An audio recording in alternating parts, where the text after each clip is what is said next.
Պարոն Փաշինյան, ես ուզում եմ անդրադառնանք հայ-ռուսական հարաբերությունների, մասնավորապես երեք ձեր գնահատականներին եւ տեսեք, դուք մշտապես այսպես թիրախում եք պահում տնտեսական խնդիրները, բայց չեք կարծում, որ սա քաղաքական հարց է եւ դուք ամենևին չեք անդրադառնում քաղաքական բաղադրիչին Ռուսաստանի կողմից Հայաստանին պարտադրվող քաղաքական կողմնորոշման հարցը, որովհետև դա որքան տնտեսական է, կրկնակի անգամ քաղաքական պահանջ են մեր առջև դնում։ Ինչու է այս պահին Ռուսաստանը կարևորում, որ Հայաստանը հստակ կողմնորոշվի քաղաքական առումով։ Դուք արդյոք առիթ տվել եք, որ Ռուսաստանում կասկածում են, որ քաղաքական առումով Հայաստանը լավ գործընկեր չէ, օրինակ։ Քաղաքական բաղադրիչին անդրադարձեք, ինչու է մեր դեմ այդ պահանջը դրվում, դուք ասում եք այլ շուկաներն են պատճառը, բայց իրականում մենք տեսնում ենք, որ այնտեղից քաղաքական է ավելի շատ պահանջը Հայաստանի առջև դրվում։ Եվ երկրորդը էլի հարցից ազանցյալ, դուք երբ որ հեռախոսազրույց եք ունեցել Ռուսաստանի Դաշնության նախագահի հետ, խոսել եք, խնդրել եք ձեր հաղորդագրությունը այդպես է, խնդրել եք վերացնել սահմանափակումները, միջոցներ ձեռնարկել, բայց մինչ այդ կառավարությունը բոլոր օղակներով վստահեցնում էր, որ եվրոպական շուկան Հայաստանի համար բաց է, մենք խնդիր չունենք, մեր ապրանքները այնտեղ կգնան, այդ դեպքում այլ խնդրելու իմաստը որն էր։ Շնորհակալ եմ, նախ էլի ուզում եմ ընդգծել, որ ես Հայաստան-Ռուսաստան հարաբերությունների պատասխանատուն եմ, ես հայ-ռուսական հարաբերությունների պատասխանատուն չեմ, որտեղ հայ-ռուսական հարաբերությունները ուրիշ բան են, մենք տեսնում ենք, որ հայ-ռուսական հարաբերությունները տեղ-տեղ, այսինքն ուրիշ բովանդակություն ունեն, այս ուղղակի որպես գիտություն։ Ինչ վերաբերում է քաղաքական բաղադրիչին, դուք երեք կուսակցության գրասենյակի մոտ բրիֆինգին ներկա եք, ես ինքս այդ քաղաքական բաղադրիչին անդրադարձա, առանց նույնիսկ դուք հարց չեք տալիս դրա մասին։ Ես ճիշտ է դրա վերնագիրը անոնց չարի, հիմա ես կխոսեմ քաղաքական բաղադրիչի մասին։ Բայց շատ հստակ ասել եմ, ձեր հարցի պատասխանը երեք մանրամասն, չգիտեմ, ձեր հարցինի պատասխան թե լրագրողներից որևէ ուրիշ լրագրող, ես ասել եմ, որ խնդրեմը հետևյալի մեջ է։ Հայաստանը որոշել է ունենալ այլընտրանքներ։ Մինչև այս Հայաստանը չի ունեցել այլընտրանքներ, չի ունեցել։ Տնտեսական առումով։ Ոչ, այդ թվում քաղաքական առումով։ Ինչի տնտեսական առումով, այդ թվում քաղաքական առումով։ Ինչա տեղի ունեցել, ինչն է խնդրեմը։ Խնդրեմը հետևյալի մեջ է։ Հայաստանը ռազմավարական հարաբերությունների փաստաթուղթ է ստորագրել Չինաստանի հետ, Հայաստանը ռազմավարական հարաբերությունների փաստաթուղթ է ստորագրել Միացյալ Նահանգների հետ, Հայաստանը ռազմավարական հարաբերությունների փաստաթուղթ է ստորագրել Մեծ Բրիտանիայի հետ, Հոլանդիայի հետ, Ֆրանսիայի հետ եւ այլն եւ բազմաթիվ այլ պետությունների հետ։ Իսկ նախկինում Հայաստանը ռազմավարական հարաբերություններ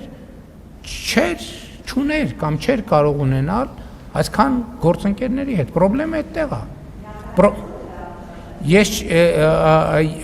Ես չեմ կարող Ռուսաստանի զգացմունքների մասին ասել,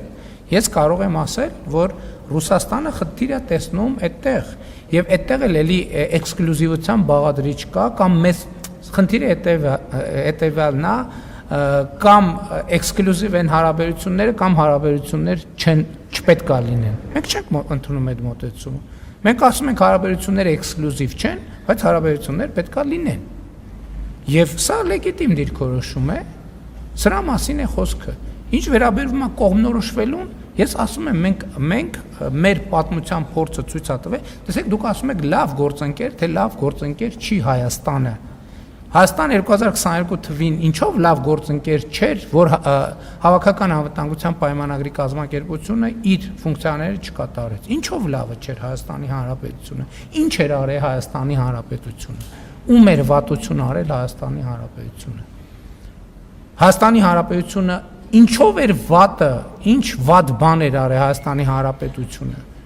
որ այդ ամեն ինչը տեղի չունեցավ։ Ինչով էր Հայաստանի Հանրապետությունը վատը, որ Ղարաբաղում ռուս խաղաղապահները իրենց գործառույթները չկատարեցին։ 2022 թվականի հոկտեմբերի 6-ի մեջ է խնդիրը, բայց դրանից առաջ դեպքեր են եղել։ Ինչով էր վատը Հայաստանի Հանրապետությունը։ Այսինքն ես նորմալ է, որ դուք այդ հարցը տալիս եք, ես հարգանքով եմ վերաբերվում դրան, բայց էլի եմ ասում, իսկ ինչի անընդհատ մեր կանխավարկածը այն, որ մենք ենք պարտադիր ինչ որ վատ գործընկեր։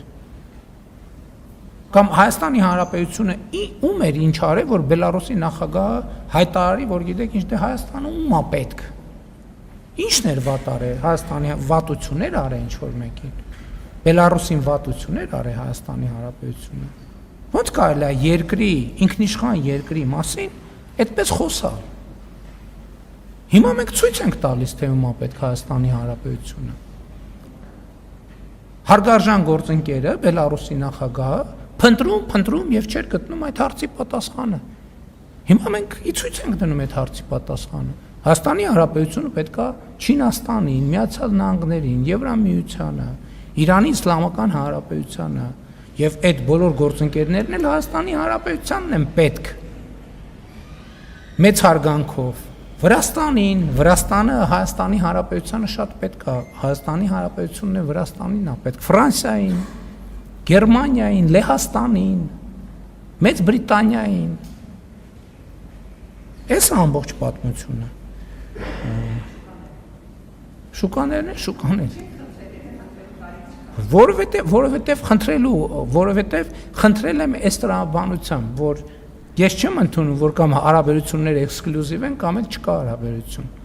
Ես խնդրում եմ եւ որ մեր դիրքավորմանը մոտենան ըմբռնումով եւ հարգանքով, մանավանդ որ գործնականում դրա լեգիտիմությունը կասկածի տակ չի առնվում։ Ասում եմ, որ այո, դուք իրավունք ունեք ունենալ այլ ընտրանքներ, բայց այսօր որոշեք, թե որ այլ ընտրանքն եք ընտրում։ Ես ասում եմ, այն այլ ընտրանքը դեռ ձևավորված չի, սկսվել է այլ ընտրանքը ձևավորելու process-ը, կձևավորվի այլ ընտրանք, հիմա ազնիվ չի լինի, որ մենք մեր ժողովրդի առաջ հարց դնենք, դուք չձևավորված այլ ընտրանքը ուզում եք թե չեք ուզում, որտեղ մեր ժողովուրդը լիքը հարցեր կտա, որոնց պատասխանները մենք այսօր չունենք։ Կգնանք, կաշխատենք այդ հարցերի պատասխանները կձևակերպենք, կվերադառնանք եւ մեր ժողովրդին կհարցնենք։ Ես էլի եմ ասում, ես հարգանքով եմ վերաբերվում, որ Եվրասիական տնտեսական միության 4 երկրների ղեկավարներ մայիսի 29-ին ընդունել են հայտարարություն աջակցելով Եվրամիությանը անդամագրվելու հարցով հարակվե անելու գաղափարը Հայաստանի Հանրապետությունում։ Բայց առարկան դեռևս գոյություն չունի։ Ես շատ հստակ ասել եմ իմ դիրքորոշումը եւ վերահաստատում եմ, որ նման հարցով հանրակրվե անելու համար Հայաստանը պետքա գոնե դիմաց լինի, ել չեմ ասում առավել տրամաբանականը, որ Հայաստանը գոնե անդամության տեխնացուի կարգավիճակ ունենա։ Կամ արդեն այդ հարցը լինի օրակարգում, այդ ժամանակ շատ տրամաբանական կլինի իրականացնել հանրակրվե այդ հարցով եւ անհրաժեշտ կլինի։